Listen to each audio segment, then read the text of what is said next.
Let's continue our conversation with Colonel Derek Harvey.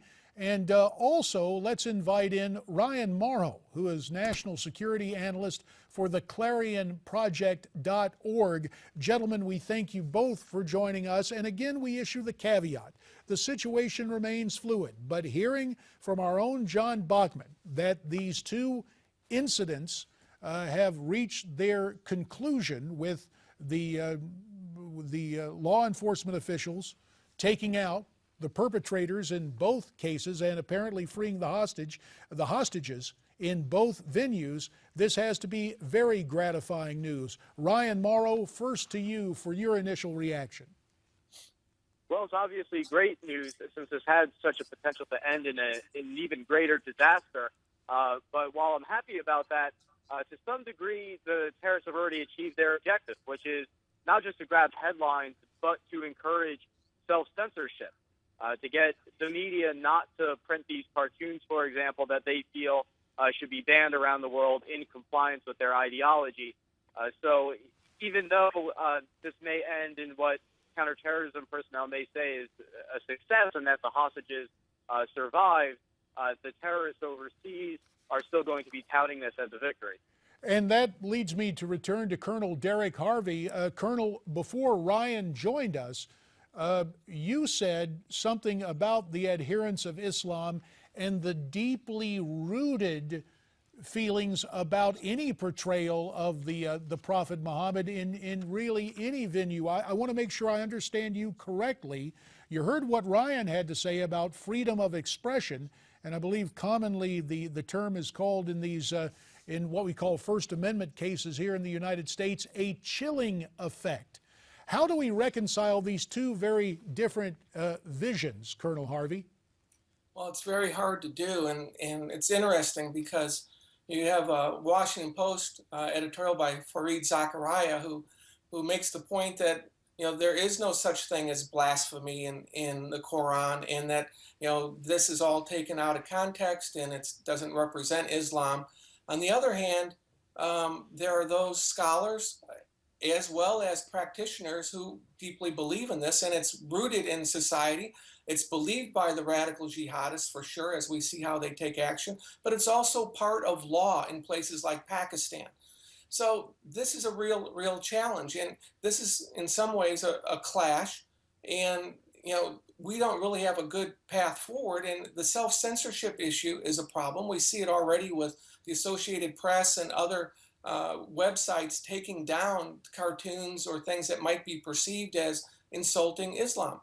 So it's either one or the other. It either is or is not, blasphemy. Fareed Zakaria is probably wrong on this point. Ryan Mauro, let's get your viewpoint more. You offered this as a topic to consider. What do you believe the future holds? Will we see in this country more reluctance, kind of a pattern of politically correct paralysis, or at least domestically in the United States? What happens in France? Will it result in perhaps more inclination from press organizations to publish and to run and to air these portrayals that might be considered in some quarters offensive to Islam? I think that you're going to see the media increasingly cave to the demands of radicals like this. That's been the pattern over the years. Comedy Central caved in relation to South Park. We had Sony cave in relation to North Korea. That's been the pattern. But at the same time, you're going to see an increasing amount of outrage from actors and actresses, comedians, and your average person on the street saying, don't do this. So you're going to see the media going in one direction, your average citizen going in another, and it's going to be a major debate for the year coming forward. One of the other concerns I have for the future is that there's basically this competition between Al-Qaeda and the Islamic State right now, and Al-Qaeda just reclaimed the title as the #1 jihadist group in the world. ISIS is now going to want to respond and challenge them for that title. So expect ISIS to do something. And the other thing I'm concerned about is whether there will be an anti-Muslim backlash in Europe, because that is not only just wrong morally, it plays right into the hands of groups like Al-Qaeda. So hopefully everyone stops that from happening.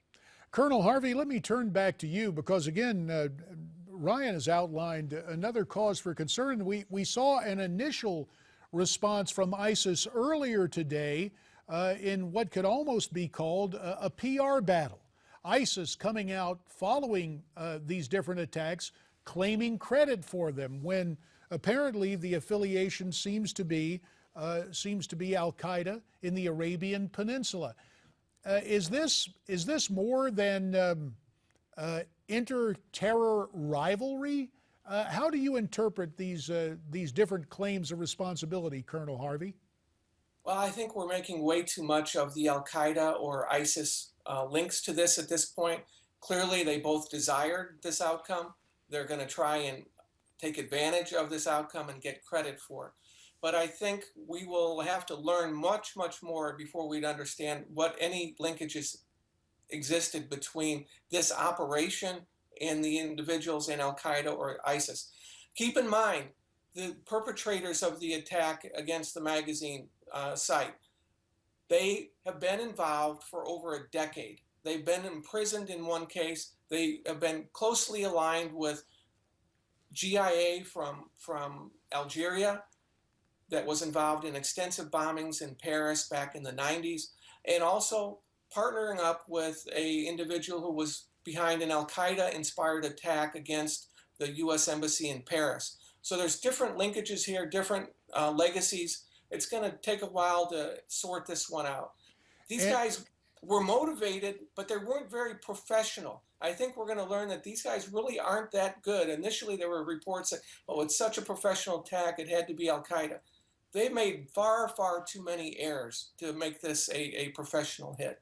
Well, let me get Ryan Mauro's opinion on that, because we have heard from various accounts the Kouachi brothers especially seem to be very cool and collected throughout this, and perhaps demeanor does not always expose a degree of professionalism. But Ryan, to the Colonel's point, do you believe in retrospect both of these attacks will be considered taken on by if not amateurs, then those who are not the calm, cool professionals initial reports would have indicated? The question is what you consider to be a professional and you consider to be an amateur. If you look at a lot of these self-radicalized individuals that were provoked by ISIS or even Al-Qaeda themselves, they had no training. They just kind of went out and carried out an attack. And so by comparison, this attack seems professional by the standards of the terrorist attacks that we've had. Now, would you put them up in terms of professional up against, the U.S. military? No, they would fall far short of that, or of a law enforcement officer. And Ryan, so on that note, as always, we have to issue the caveat. This is a developing story. This is a very fluid situation, and so we are striving to get the information to you accurately. Based on what we are hearing right now, it appears from the vantage point of the French government that this may have been resolved in really laudatory fashion for the French in terms of the elimination of the terrorists and keeping alive the hostages. But we caution those are preliminary reports. In the time we have remaining, if possible, I'd like to call back Colonel Harvey and also Ryan Mauro. Ryan, you gave voice to your concern about Islamic backlash in France. A national unity rally is scheduled for Sunday in Paris. Initially, the French nationalist leader, Marine Le Pen, was not invited. Now, apparently, that is being reconsidered. What do you think we will see Sunday in Paris with this so-called unity march? It might just be more of the same, only in greater quantity. A lot of these protesters are unfairly attacked as being anti-Muslim, saying that they want to kick out all Muslims, and that's not necessarily the case. Some of them are. But among those elements that are genuinely anti-Muslim and say they want to just get rid of all the Muslims, that's what I'm really concerned about. I'm concerned about reprisal attacks, which fuels the Al-Qaeda narrative and helps them recruit. So extremists on both sides is something I'm concerned about. And indeed, Ryan, we heard from Armin Georgian, a reporter for France 24, talking about 9 cases of backlash against the adherents of Islam there in France in the wake of the attack at Charlie Hebdo before we had the situation here today. Colonel Derek Harvey, if I could call on you again, sir, as you join us via Skype from Tampa, Florida. We have been talking about military intelligence and geopolitical posturing and dispensation, but as a military principle in battle, securing borders has always been considered a must. Yet in the United States, we have failed to adequately secure our borders. Do these events in France really highlight the deficiencies in border security and our own immigration policies? 2 minutes remain, sir. I don't think you can go there on this issue. I think the challenge with the borders is a real problem for a number of reasons, but it's mainly the homegrown terrorism and motivated people here, or those that come here through legal means that can easily access weapons or get them on the black market or some other way. And 4 or 5 people going into a mall like we saw in Mumbai several years ago or in East Africa can create havoc and mass casualties. That's the concern I'm most worried about, is just 3, 4, or 5 people conducting a mass casualty attack, especially when they're not concerned about getting away as these individuals were in Paris. And Colonel, as you were talking, we are looking live at a scene, I believe this is from eastern Paris, in front of the kosher market, what appear to be body bags there on the street and sidewalk. Again, I do not have the narration, but that is what it appears to me. Colonel Derek Harvey, let me thank you for your time. Also, Ryan Mauro, a national security expert for Clarion.org. Gentlemen, we thank you both for your time.